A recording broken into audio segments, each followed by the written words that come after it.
You must have often seen a slimy green layer on rocks lying close to the sea. This green layer is algae. These are simple, thalloid, chlorophyll-bearing autotrophic organisms.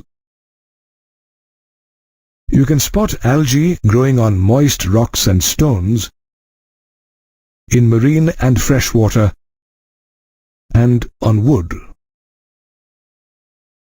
Algae come in different forms and sizes. For instance, Chlamydomonas is unicellular, whereas Volvox is of colonial form, and Spirogyra is filamentous. On the other hand, kelps form massive plant bodies.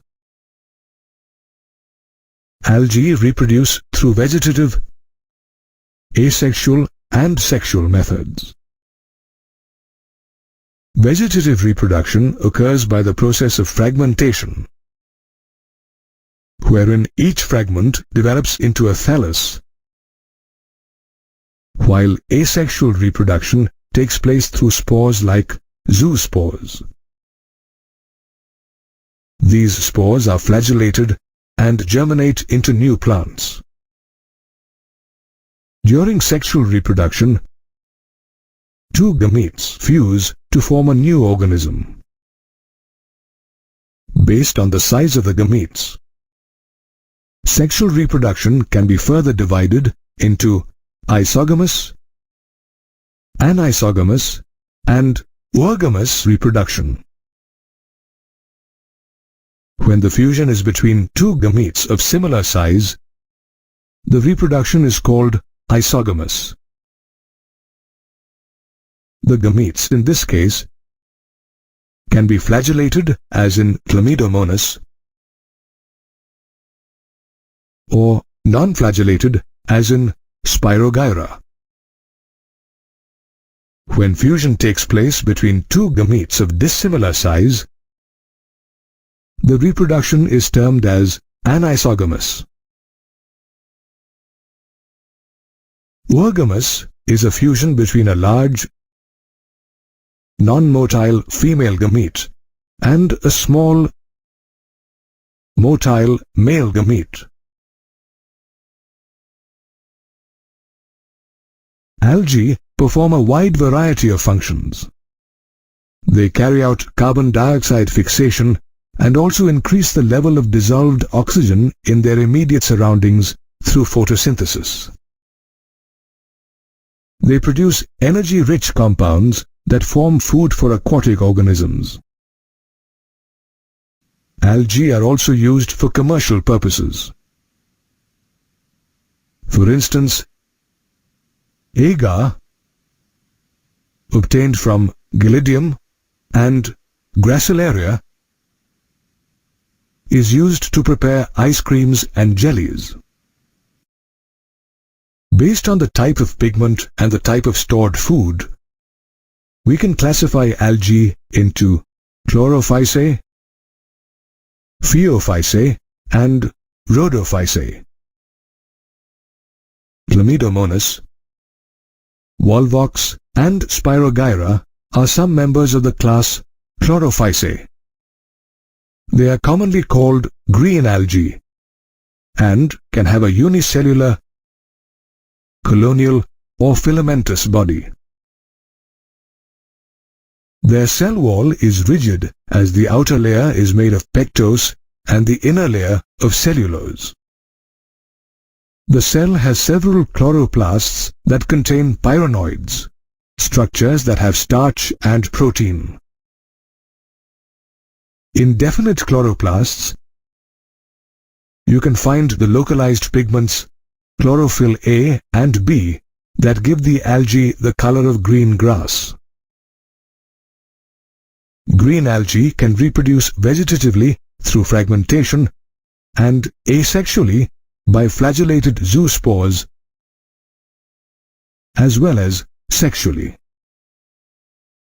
Phaeophysae is another class of algae, and Ectocarpus, Dictyota, Laminaria are some of its members. These species, commonly termed as brown algae, are mostly found in brackish or salt water. They display a wide variety in form and size. For instance, Ectocarpus displays filamentous form, whereas kelps are profusely branched and can measure 100 meters in height. They also vary in color due to the varying concentrations of the pigments xanthophylls and fucoxanthin. Apart from these pigments, chlorophyll A, C, and carotenoids are the other major pigments found in brown algae. Let's now take a look at the body structure and cellular structure of brown algae. The plant body consists of a frond, a leaf-like photosynthetic organ, and a stipe that functions as a stalk. The frond and stipe are attached to the substratum by a holdfast. The vegetative cells of brown algae have a cellulosic wall, which usually has an outer gelatinous coating of algin. The protoplast inside the cell has plastids and a centrally located vacuole and nucleus. Brown algae produce through fragmentation and asexually through biflagellate spores. On the other hand, in sexual reproduction, the gametes unite either in water or within the oogonium. Rhodophysae is another class of algae whose members include Polysiphonia, Gracilaria, and Gelidium. The members are often called red algae. The red color is due to a high concentration of the red pigment R. phycoerythrion. The thalli of red algae are multicellular, and food is stored as Floridian starch inside the cells. Red algae are found in brackish and salt water, and mostly in warmer areas. Red algae reproduce vegetatively, asexually through non-motile spores, and sexually through motile spores. Thus we have seen that there are a variety of algae that thrive in the aquatic habitat. It is common to see a green cover growing over rocks, bricks and walls after heavy showers.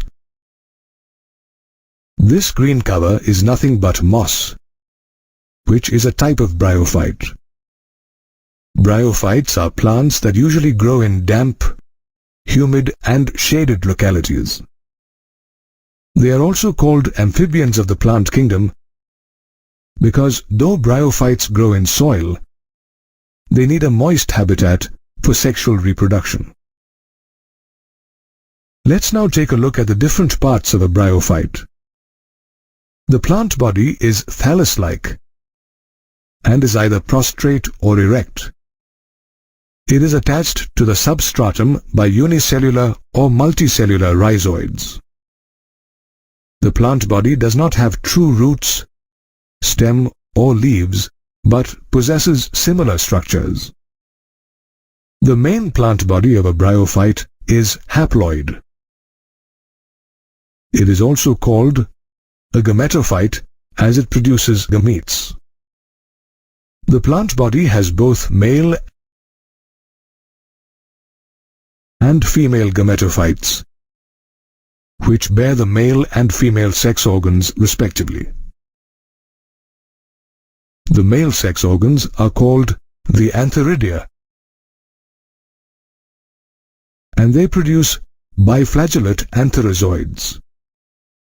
The female sex organs, called the archegonia, are flask-shaped and each produces a single egg. During fertilization, the Antheridium releases antherozoids in water where they come into contact with the mouth of the Archegonium. One antherozoid fuses with the egg to form a zygote. The zygote in turn produces a multicellular body called the sporophyte. The sporophyte gets its nutrition from the gametophyte.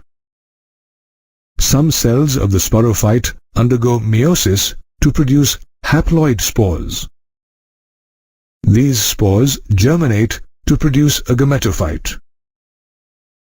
Bryophytes are of two types: liverworts and mosses. You can find liverworts in moist and shady environs such as barks of trees.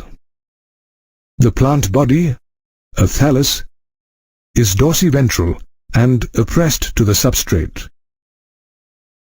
However, in the case of leafy liverworts, the plant body bears tiny leaf-like appendages in two rows on the stem-like structures.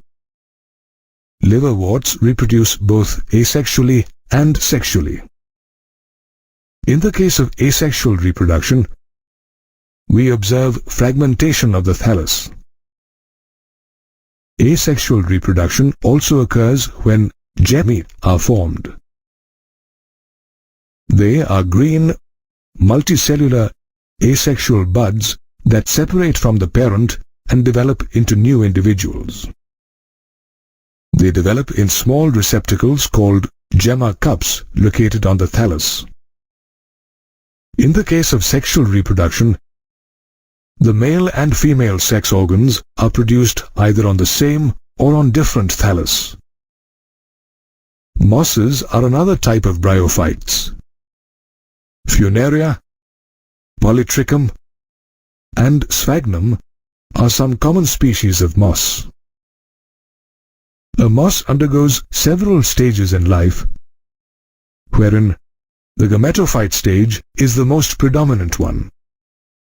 The gametophyte stage has two substages, protonema and leafy stage.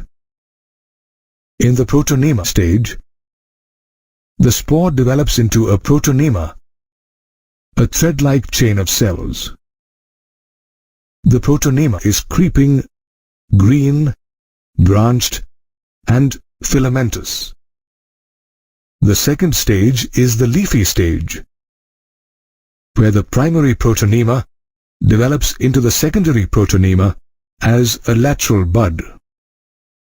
The buds consist of upright, slender axes that bear spirally arranged leaves attached to the soil through branched rhizoids. The sexual organs develop during the leafy stage. Mosses reproduce vegetatively and sexually. Vegetative reproduction is by fragmentation and budding in the secondary protonema. In sexual reproduction, the male and female sex organs are produced at the apex of the leafy shoots. Let's now look at the uses and importance of bryophytes.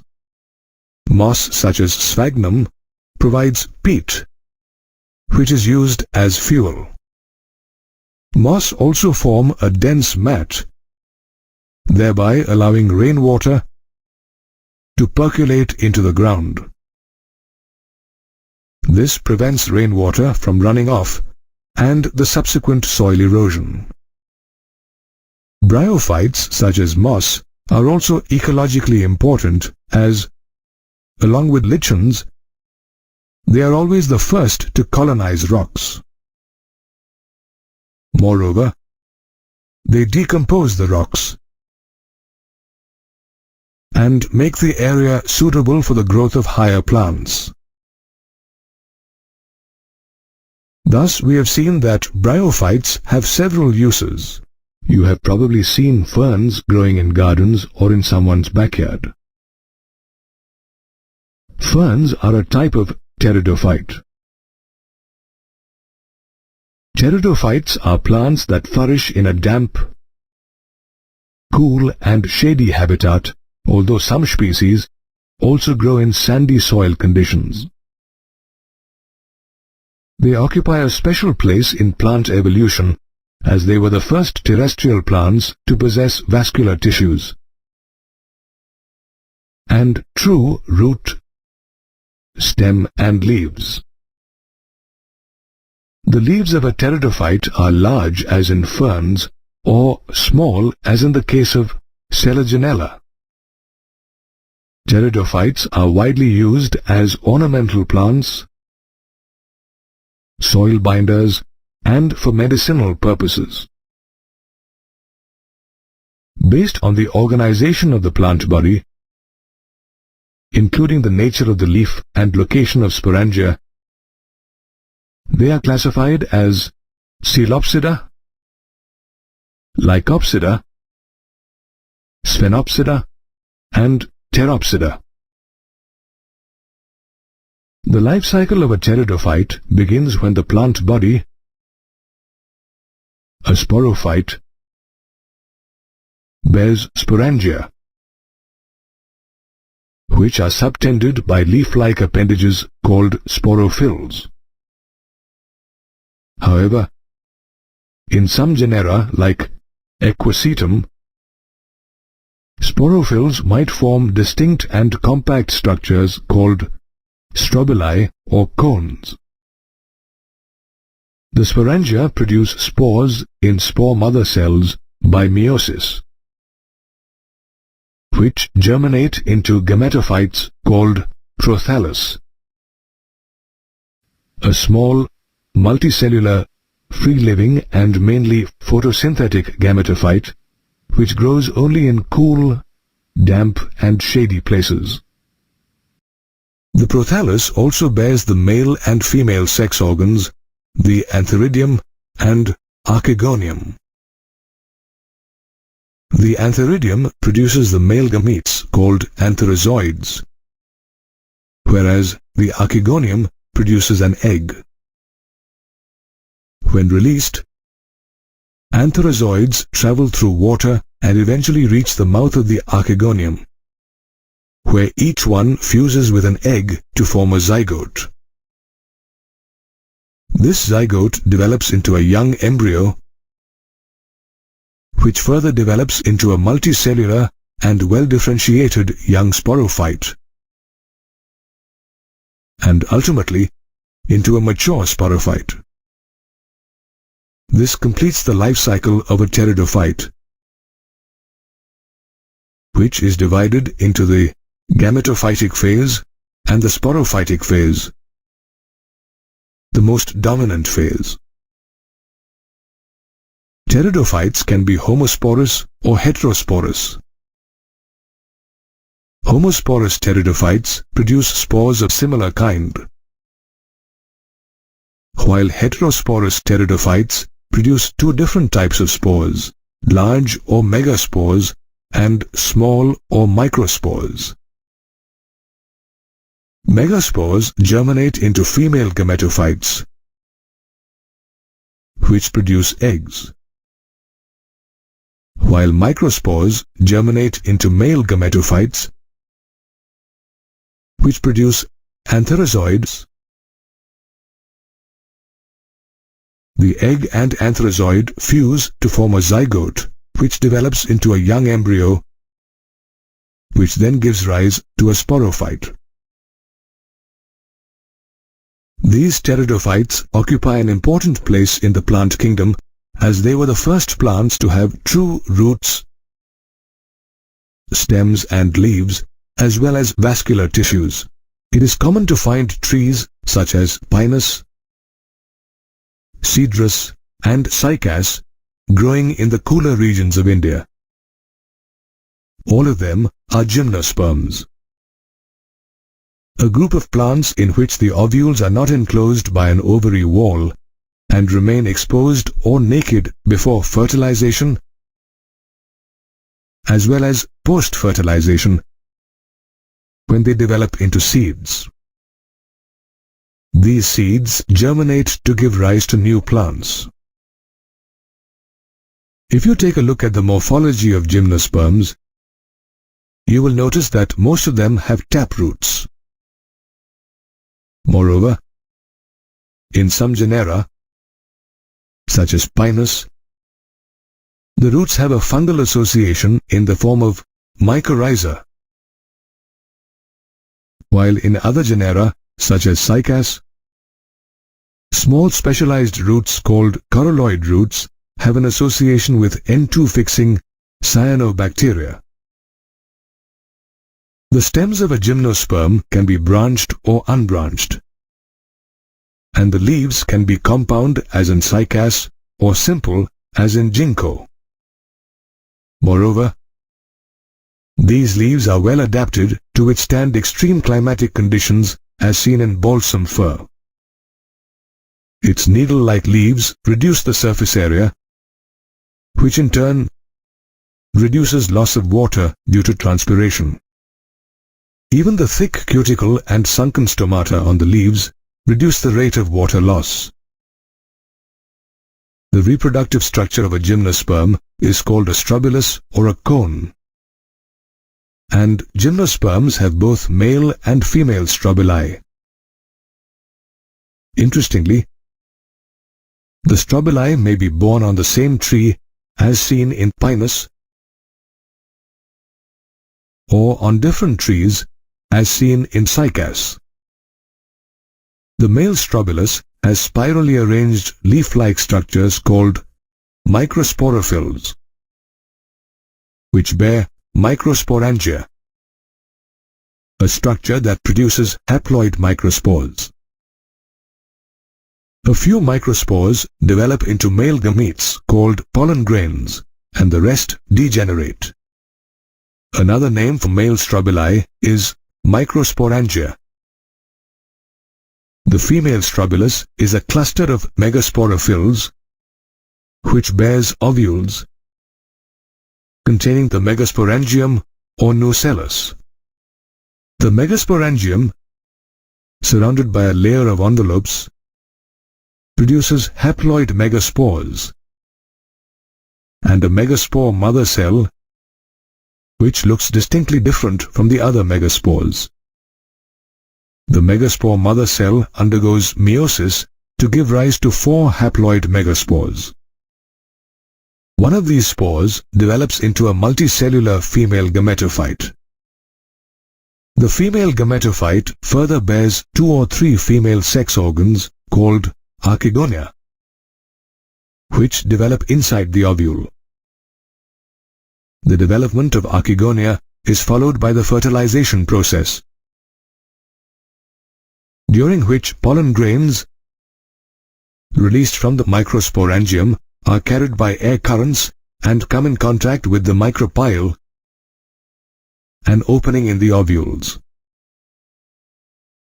A pollen tube sprouts from the pollen grain and grows towards the archegonium, where it discharges the male gametes. These gametes fuse with the egg to form a zygote. Post-fertilization, the zygote develops into an embryo and the ovule into a seed. Interestingly, gymnosperms were the first plants to have a seed habit. Today, gymnosperms are widely used to make products such as varnish and cosmetics. They also provide us with lumber that's used to make furniture. You must have come across banana plantations, apple orchards, or herbs such as basil. You may have also seen flowers such as lotus and roses growing in ponds and gardens. All these are species of flowering plants, also called angiosperms. These are plants in which the ovules develop inside the flowers. The seeds too are enclosed in fruits, and they can be monocotyledonous or dicotyledonous. A typical flower of an angiosperm contains the stamen and the pistil. the male and female sex organs respectively. The stamen consists of two parts, filament and anther. The microsporangia inside the anther contain the microspore mother cells. These mother cells undergo meiosis to produce microspores, which then develop into pollen grains, the male gametophytes. The pollen grains are produced inside the anther. On the other hand, the pistil consists of the stigma at the tip, followed by the style in the middle and an ovary at the base. The ovules or the megasporangia are present inside the ovary. These ovules contain the megaspore mother cell, which, following meiosis, develops into the haploid female gametophyte called the embryo sac. The embryo sac has a three-celled egg apparatus consisting of one egg cell, two synergids, three antipodal cells, and two polar nuclei. The polar nuclei eventually fuse to produce a diploid secondary nucleus.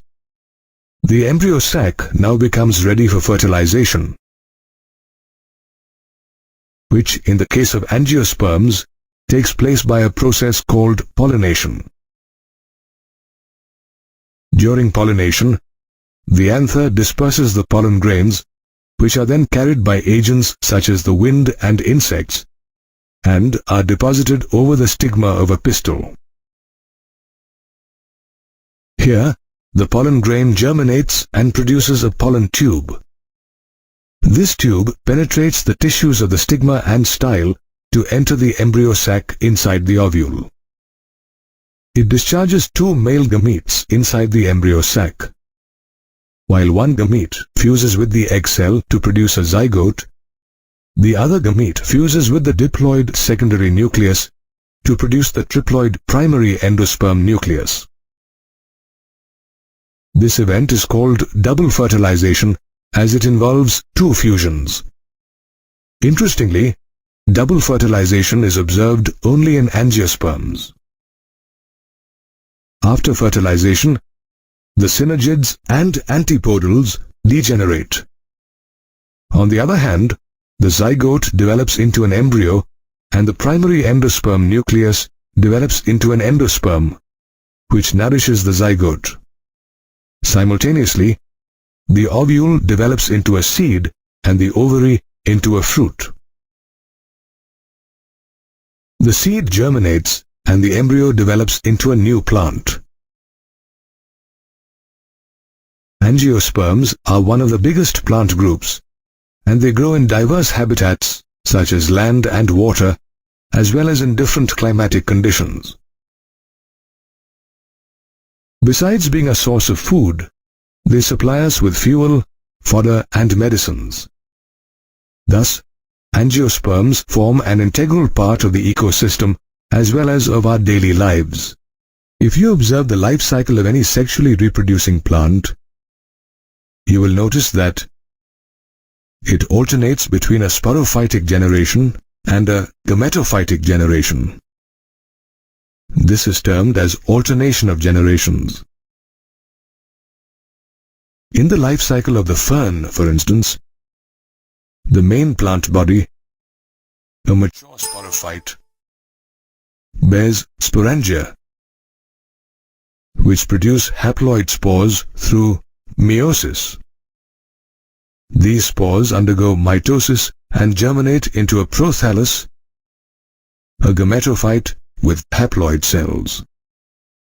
The prothallus bears the antheridium and archegonium that respectively produce antherozoids and egg, the haploid male and female gametes.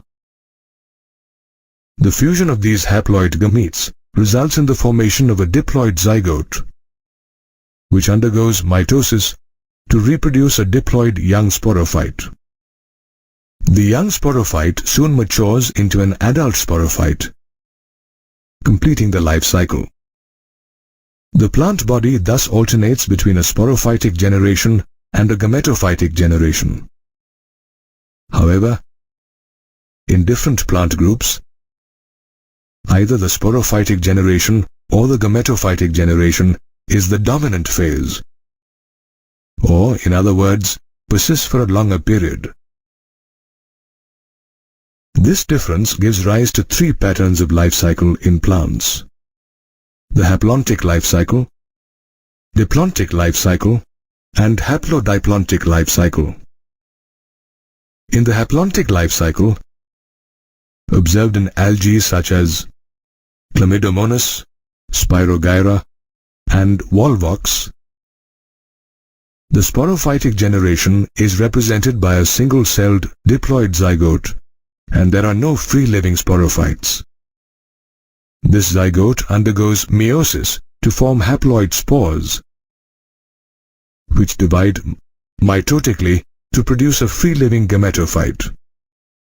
Since mitosis occurs only in the haploid phase, the resulting gametophytes are also called haplons, and the life cycle is called the haplontic life cycle, wherein the gametophytic generation is the dominant phase. In the diplontic life cycle, observed in gymnosperms and angiosperms, the gametophytic generation is represented by a single or a few-celled gametophyte. On the other hand, the dominant sporophytic generation is represented by a diploid, free-living and photosynthetic sporophyte. In the haplodiplontic life cycle, observed in bryophytes and pteridophytes, both sporophytic and gametophytic generations are multicellular and free-living. However, the dominant phases are different in the life cycle of bryophytes and pteridophytes.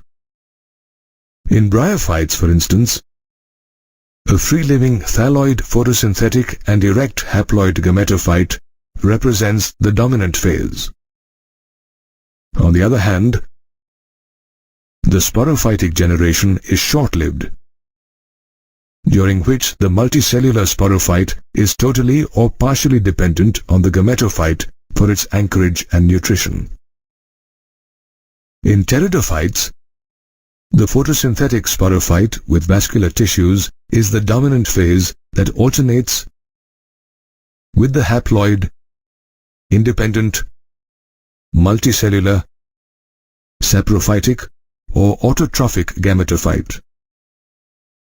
Apart from bryophytes and pteridophytes, certain algae such as Ectocarpus and Polysiphonia also exhibit the haplodiplontic life cycle. Thus, every plant cycle is marked by alternation of the sporophytic with the gametophytic phase. However, the dominant phase differs in different plant groups.